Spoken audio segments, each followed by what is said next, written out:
எதிர்பார்ப்புகளுக்கும் expiry date உண்டு. வாழ்க்கையில் நம்மை அதிகமாக காயப்படுத்துவது யார் தெரியுமா?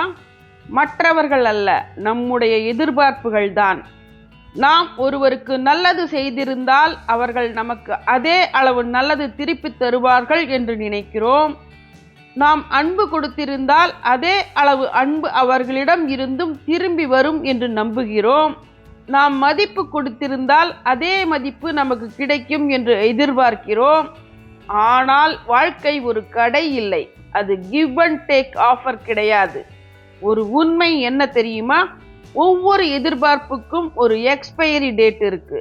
அது காலம் கடக்க கடக்க அது நம்மை ஊக்குவிக்காமல் நம்மை நசுக்க ஆரம்பிக்கும்.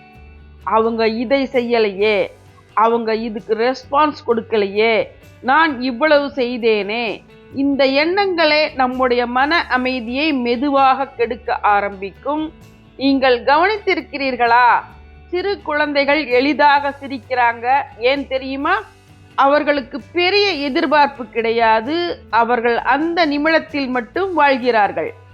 ஆனால் நாம் ஒவ்வொரு உறவிலும், ஒவ்வொரு நட்பிலும், ஒவ்வொரு செயலிலும் கூட மௌனமான ஒரு எதிர்பார்ப்பு வைத்திருக்கிறோம்.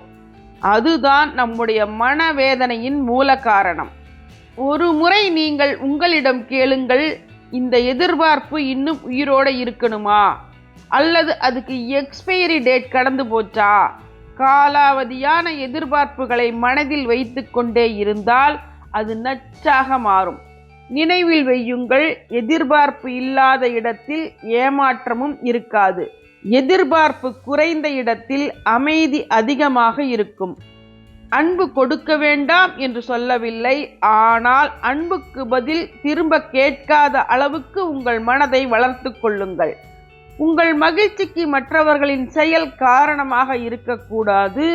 உங்கள் அமைதிக்கு மற்றவர்களின் ஒப்புதல் தேவையில்லை. ஏனெனில் எதிர்பார்ப்புகளுக்கும் எக்ஸ்பைரி டேட் உண்டு. ஆனால் உங்கள் மதிப்புக்கும் உங்கள் மன அமைதிக்கும் எக்ஸ்பைரி டேட் கிடையாது. இந்த வார்த்தைகள் உங்கள் மனதை தொட்டிருந்தால் லைக் பண்ணுங்க, ஷேர் பண்ணுங்க, கமெண்டில் உங்கள் அனுபவத்தை சொல்லுங்கள். நன்றி.